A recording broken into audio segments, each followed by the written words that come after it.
2025 4 July সেইদিনা ৰাতিপুৱাই মোবাইলটো বাজি উঠিল। ইমান সোনকালে ফোন অহাত মনটো কিবা অশুভ আশংকাৰে ভৰি পৰিল।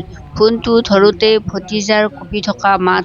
পেহাই বিচনাৰ পৰা উঠা নাই। ভাগিন বাবাই দাদা আৰু মোৰ ভতিজাক ফোন কৰি মাতিছিল সেই কাহিলী পুৱাতে। আমি তেতিয়া টোপনিত লাল-কাল। বাবাই মামাকক অৰ্থাৎ মোৰ মাজু দাদাৰ ল'ৰা লিণ্টুক ফোন কৰিছিল কান্দি কান্দি। দেউতা বিচনাৰ পৰা উঠা নাই, মাতিও সঁহাৰি দিয়া নাই। আনদিনাৰ দৰে সেইদিনাও বাইদেউ মৰ্ণিং ৱাকলৈ গৈছিল। সাধাৰণতে ভিনদেউৱে 5 বজাতে উঠি গৰম পানী কৰি আৰু ভাগিনৰ বাবে ভাত ৰান্ধি দিয়ে। 6 বজাত ডিউটিলৈ যায়। কিন্তু সেইদিনা চৌকাৰ জুই জ্বলি থকা দেখা নগ'ল। সকলোৱে ভাবিছিল হয়তো অলপ গা বেয়া, অলপ আৰু শুবলৈ দিয়ক। কিন্তু যেতিয়া চাহ লৈ মাতিবলৈ গ'ল বাইদেৱে, তেতিয়াহে গম পোৱা গ'ল তেওঁ চিৰদিনৰ বাবে নিদ্ৰাত মগ্ন হৈ আছে। মুহূৰ্ততে চাৰিওফালে খবৰ বিয়পি পৰিল। নমনী ডেকা বিচনাতে শেষ নিশ্বাস ত্যাগ কৰিলে। আগদিনালৈকে বজাৰ কৰিছিলে। ছোৱালীজনী মাইনুৰ ঘৰলৈ গৈছিলে। নিশা 11 বজালৈকে মিটিঙত ব্যস্ত আছিল।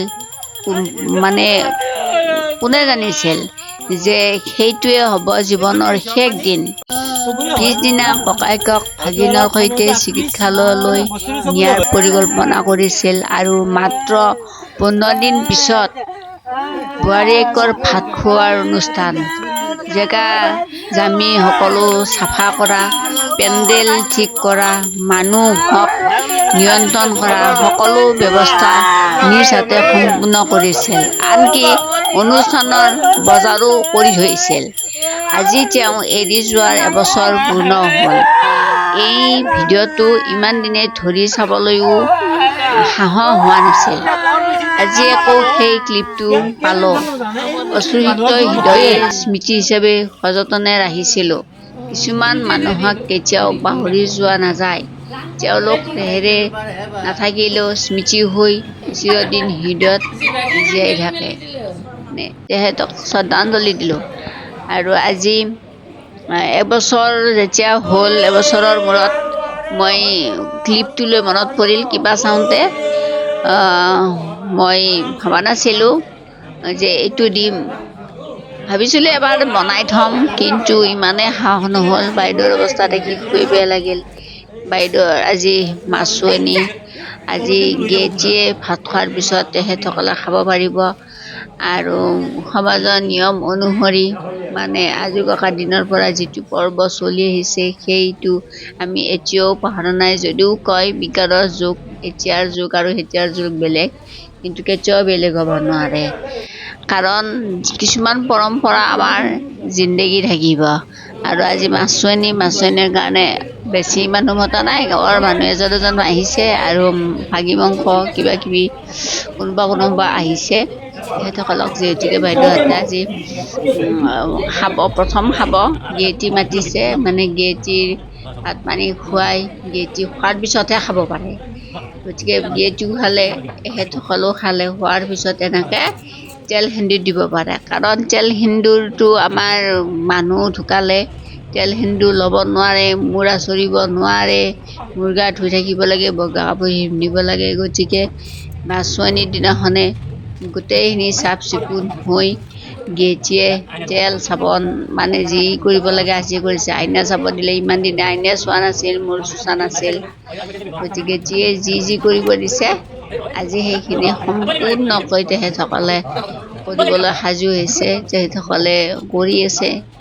আৰু যিহেতুকে এইটো পৰম্পৰাই হয়, আমি এইটো সৰুৰ পৰা দেখি আহিছোঁ। গেইটী লাগে আৰু যেতিয়া মানুহজন ঢুকায় তেতিয়া কি কৰিব দিয়ে, 3 দিনৰ দিনাখনে গেইটীয়ে বস্তু নিদিয়াকৈ বেলেগ মানুহৰ নাখায়। যাৰ গেইটী আছে গেইটী ধৰে। গতিকে এনেকৈ খুব ৰাতিপুৱাই মানুহ নুঠোতে 3টামান বজাতে গেইটীয়ে দিয়ে। তাৰপিছত 3 দিনৰ দিনা খাব পাৰে। আৰু সেইদিনাখন শ্ৰাদ্ধ আছিলে। শ্ৰাদ্ধৰ দিনাখন মাছুৱনী যোৱাৰ পিছত ৰাতি মতা মানুহৰ এনেকৈ নাম ধৰিলে। ভাল লাগিল নাম যিহেতুকে কিবা মানে আত্মা বা কিবা এটা এনেকুৱা অশুভ শক্তি থাকে বুলি কয়, মৃতকৰ আত্মাটো থকা বুলি কয়। গতিকে সাজ কৰ্ম কৰি গধূলি নাগাৰাৰ মাত শুনিব লাগে বুলি কৈছে। গতিকে নাগাৰা ভাল নাগাৰা বজাইছে।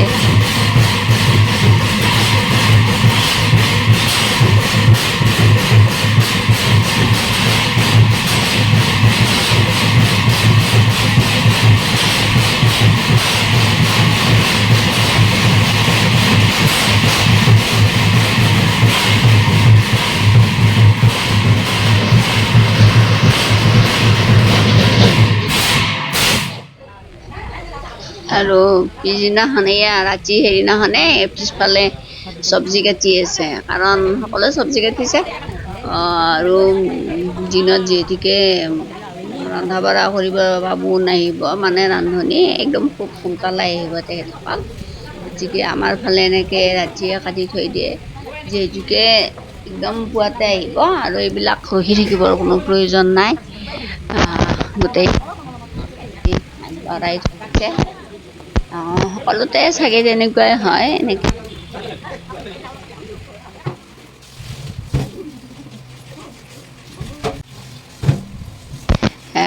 তাক আগবঢ়াই দিয়া হৈছে, কিন্তু আগদিনাখন ৰাতিও কাটিছিলে, কিন্তু কম হয় কাৰণে বাইদেউক আকৌ কাটিব দিছে। পিছফালে আৰু এইফালে চাওক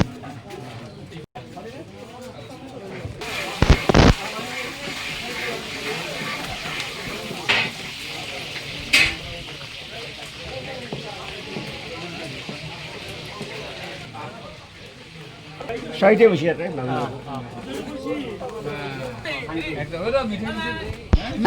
কি হয়, বোৱাৰীয়েকৰ 7 মাহ চলি আছিলে প্ৰেগনেণ্ট।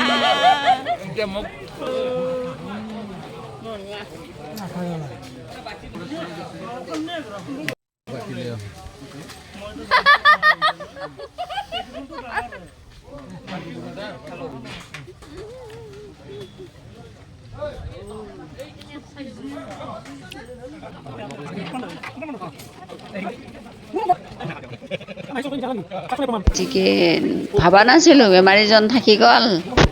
আৰু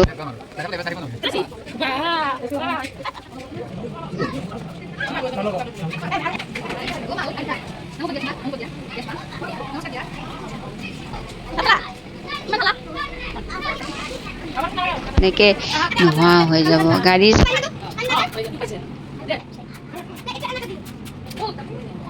তাতে মানে বিজুতি ঘটে আৰু কেতিয়াবা বহুত বেয়া লাগে। বিচনাত পৰি থাকিলে কথা আছিলে, এনেকৈ যদি হঠাতে নোহোৱা হয় মানুহবিলাক ইমান মানে বেয়া লগা কথা, খুব বেয়া লাগে।